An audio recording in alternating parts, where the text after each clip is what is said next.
제목: 인생의 오후에 들려온 아버지의 진심. 부제: 말수 적던 아버지가 남긴 녹음기 한 대. 아버지는 평생 사랑한다는 말을 단 한 번도 하지 않으셨습니다. 그런데 돌아가신 후 저는 그 말을 40번도 넘게 들었습니다. 저는 올해 58입니다. 어느덧 거울 속에 제 모습에서 돌아가신 아버지의 얼굴이 겹쳐 보이기 시작하는 나이가 되었지요. 아버지가 돌아가신 지도 벌써 석 달이 훌쩍 지났습니다. 하지만 제 기억 속의 아버지는 여전히 낡은 신문지 뒤에 얼굴을 가린 채 묵직한 침묵을 지키고 계신 분입니다. 아버지는 평생을 무뚝뚝하게 사셨습니다. 말수가 적은 정도가 아니라 아예 집안의 공기를 정막으로 채우는 재주가 있으셨죠. 표정 변화도 거의 없으셨습니다. 제가 성적표를 잘 받아왔을 때도, 혹은 길에서 넘어져 무릎이 깨져 울며 들어왔을 때도 아버지는 그저 가만히 저를 바라보실 뿐이었습니다. 집안에서 아버지의 웃음소리를 들어본 기억은 손에 꼽을 정도입니다. 밥 먹어라. 학교 갔다 와라. 일찍 자거라. 제 기억에 남은 아버지는 짧은 명령어들의 집합체였습니다.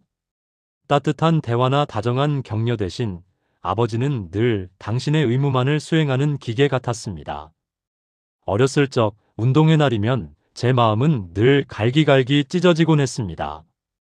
친구들의 아버지는 하얀 머리띠를 두르고 달려와 아이들과 함께 2인 삼각 경기를 하고, 땀에 젖은 아이를 번쩍 들어 올리며 우리 아들 최고다 하고 소리치셨죠.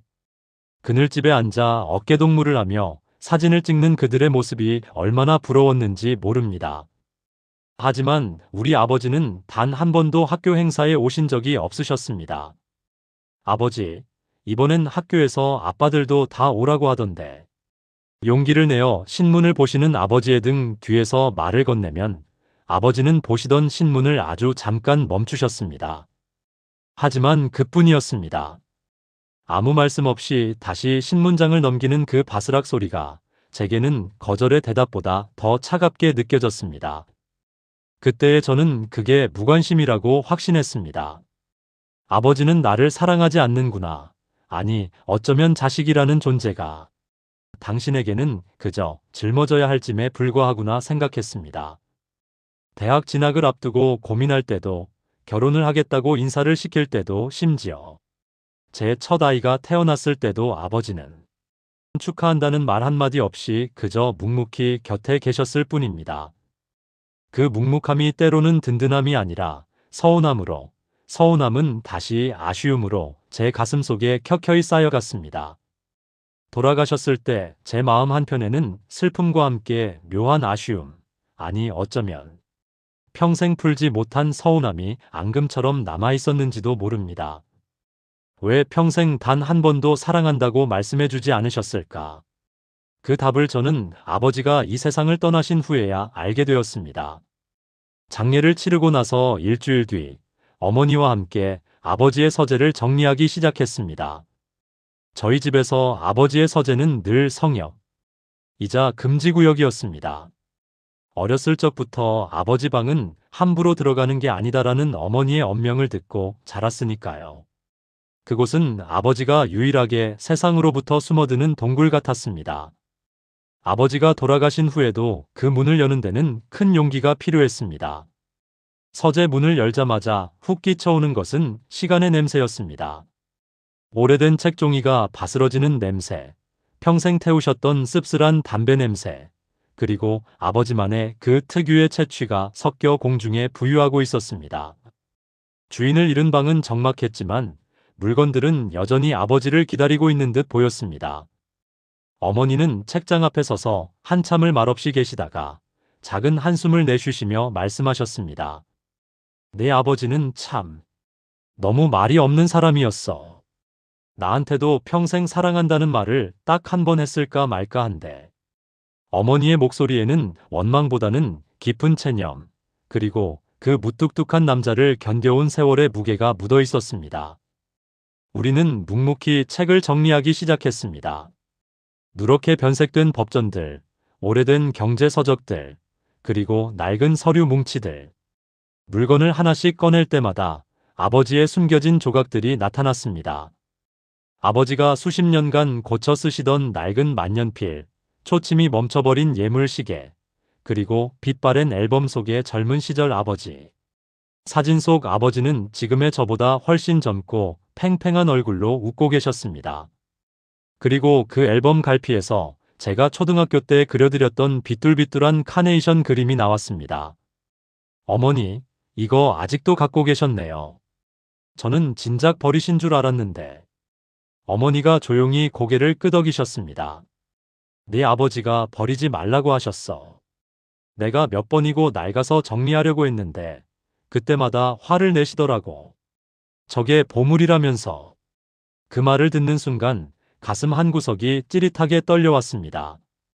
보물이라니, 말 한마디 없으시던 분이 그 낡은 도화지 한 장을 보물처럼 여기셨다니요. 정리가 막바지에 다다랐을 무렵 책장 맨 위쪽, 사람의 손이 잘 닿지 않아 먼지가 수북이 쌓인 곳에서 오래된 나무 상자 하나가 발견되었습니다. 의자를 가져와 조심스럽게 상자를 내렸습니다. 뚜껑을 열자 그 안에는 요즘은 골동품 가게에서나 볼 법한 낡은 카세트 녹음기 한 대와 작은 테이프 수십 개가 가지런히 정리되어 있었습니다. 테이프마다 작은 스티커가 붙어 있었는데 거기엔 아버지의 정갈한 손글씨로 날짜들이 적혀 있었습니다. 1987년 3월 15일, 1992년 7월 23일, 1999년 11월 8일. 어머니가 제 옆으로 다가와 테이프들을 살피셨습니다. 이게 다 뭐니? 내 아버지가 이런 걸 모으고 있었다는 걸 나도 전혀 몰랐구나. 저도 영문을 몰라 고개를 저었습니다. 하지만 날짜들을 찬찬히 훑어 내려가던 순간 무언가 머릿속을 스치고 지나갔습니다. 그것들은 모두 제 인생의 중요한 전환점들이었기 때문입니다. 테이프 하나를 집어들었습니다.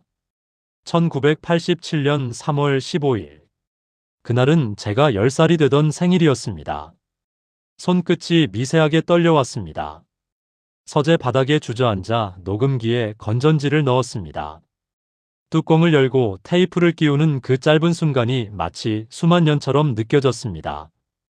탁 하고 재생 버튼을 눌렀습니다. 처음에는 아무 소리도 들리지 않았습니다. 그저 오래된 테이프 특유의 지지직거리는 잡음만이 방 안을 채웠습니다.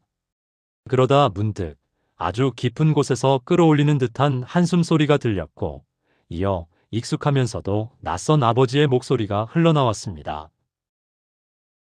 오늘이 1987년 3월 15일이다.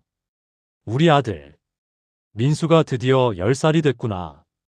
녹음기 속의 목소리는 제가 평생 들어온 그 단호하고 차가운 목소리가 아니었습니다. 무언가 망설이고 부끄러워하며 잔뜩 긴장한 듯 떨리는 목소리였습니다. 민수야, 아빠는 오늘 내 생일인데. 내가 친구들이랑 떡볶이 먹고 신나게 집에 들어왔을 때 생일 축하한다는 말을 끝내 못했구나. 사실 아침부터 거울 보며 연습했는데 말이야. 밥상 앞에만 앉으면 목이 꽉 막혀서 그냥 밥 먹으라는 말밖에 안 나오더구나. 미안하다, 우리 아들. 아버지는 녹음기 저편에서 한참 동안 침묵하셨습니다.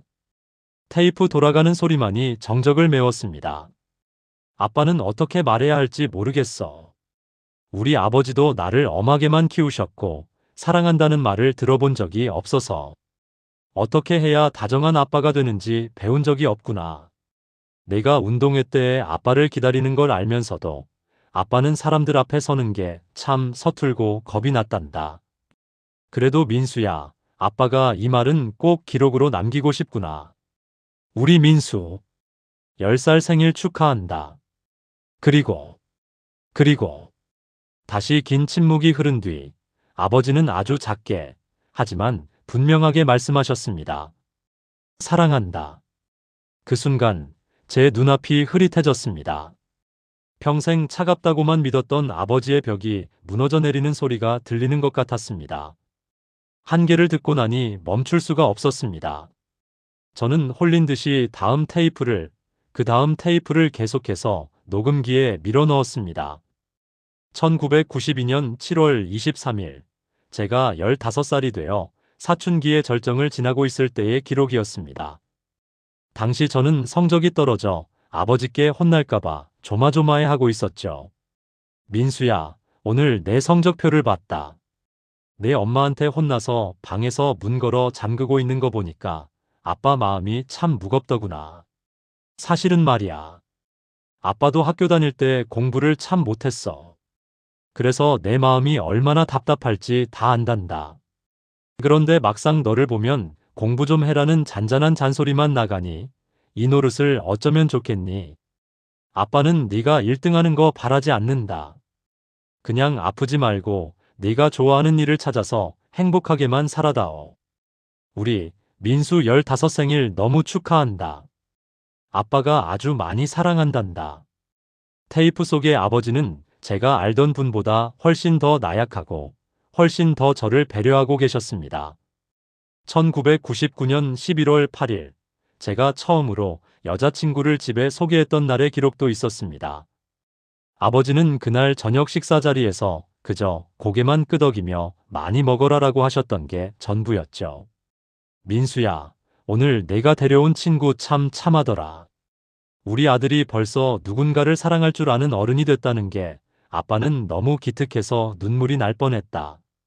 민수야, 아빠는 네 엄마한테 평생 살가운 말 한마디 못하고 살았다. 아빠처럼 후회하며 살지 마라. 사랑은 표현하는 거다. 고맙다는 말, 예쁘다는 말 아끼지 말고 다 해줘라. 너는 아빠보다 훨씬 좋은 남편, 좋은 아빠가 될 거야. 사랑한다, 아들. 테이프를 계속 듣다 보니 제가 전혀 몰랐던 아버지의 고단한 세월이 고스란히 묻어나왔습니다. 1990년대 중반, 한국 사회가 흔들리고 아버지가 직장에서 큰 풍파를 겪으시던 시기의 녹음이었습니다. 민수야, 오늘 아빠가 회사에서 참 힘든 일이 있었다. 나보다 한참 어린 상사에게 수모를 겪고 세상 억울하고 분해서 화장실에서 한참을 울었단다. 당장이라도 사표를 던지고 싶었지만 집에 돌아와 잠든 내 얼굴을 보니 차마 입이 떨어지지 않더구나. 아빠는 괜찮다. 네가 배불리 먹고 따뜻한 방에서 자는 것만 봐도 아빠는 세상에서 제일 행복한 사람이니까. 내가 조금 더 참으면 우리 민수가 더 좋은 환경에서 공부할 수 있겠지. 민수야, 아빠는 못 배운 게 많아 너한테 가르쳐 줄 게 없지만 정직하게 사는 법 하나만큼은 몸소 보여주고 싶구나. 사랑한다. 내 아들 민수야. 저는 이 녹음을 들으며 그 시절 아버지가 왜 그렇게 매일 저녁 술 기운에 기대어 들어오셨는지, 왜 그렇게 어깨가 축 처져 있었는지 비로소 깨달았습니다. 아버지는 밖에서 겪는 수치와 고통을 단 한 번도 집으로 들고 오지 않으셨습니다. 그 무거운 침묵은 무관심이 아니라 가족이라는 울타리를 지키기 위해 당신 스스로를 깎아내며 만든 방어막이었습니다. 그리고 마침내 책장 가장 구석에 놓여있던 마지막 테이프를 손에 쥐었습니다. 2025년 3월 15일. 아버지가 돌아가시기 불과 2달 전의 기록이었습니다. 그때 아버지는 이미 투병 중이셨고 몸이 많이 쇠약해진 상태였습니다. 재생 버튼을 누르자 이전보다 훨씬 거칠고 힘겨운 숨소리가 들려왔습니다. 민수야. 첫 마디를 떼는 아버지의 목소리가 너무나 가냘파서 저도 모르게 녹음기를 꽉 움켜쥐었습니다. 오늘이 내 51번째 생일이구나. 아빠가 이제 기력이 다해서 이 녹음기를 드는 것도 참 힘이 드네. 의사 선생은 이제 마음의 준비를 하라고 하더라. 아빠는 사실 알고 있었다. 네가 아빠를 어떻게 생각하는지. 차갑고 무뚝뚝한 아버지라고 생각하는 거 알아. 틀린 말도 아니야. 나는 참 모자라고 서툰 아버지였으니까. 잠시 거친 기침 소리가 이어졌습니다. 옆에 앉아 계시던 어머니는 이미 오열하고 계셨습니다. 민수야, 아빠도 처음엔 너랑 똑같았어. 나도 내 아버지가 너무 무서웠고 한 번만이라도 안아주시길 평생 기다리며 자랐거든. 그렇게 자란 내가 어떻게 갑자기 따뜻한 아빠가 될 수 있었겠니? 그래서 아빠는 평생을 연습했단다. 이 녹음기를 마주하고 사랑한다는 말을 입 밖으로 내뱉는 데만 처음엔 수십 번도 더 고쳐 녹음했어. 입술이 떨어지지 않아서 말이야.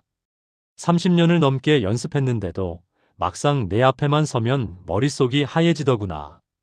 민수야, 아빠가 미안하다. 내 가장 큰 후회는 너한테 이 말을 직접 얼굴 보고 해주지 못한 거다. 너는 아빠처럼 절대 살지 말거라. 내 아이들한테는 아빠가 못해준 거 다 해줘라. 매일 사랑한다고 말해주고 같이 울어주고 꼭 안아줘라. 그게 아빠의 마지막 소원이다. 말로는 다 못했지만 너는 내 전부였고 내 목숨보다 소중했다. 51번째 생일 축하한다, 내 아들아. 그리고 사랑한다. 저 세상 가서도 사랑할 거다. 녹음이 끝났습니다. 틱 하고 버튼이 올라오는 소리가 적막한 서재를 울렸습니다. 저는 바닥에 엎드려 통곡했습니다. 평생을 곁에 계시면서도 단 한 번도 들을 수 없었던 그 말. 하지만 아버지가 평생을 바쳐 준비해온 그 말을 저는 이제야 40번의 고백으로 돌려받았습니다.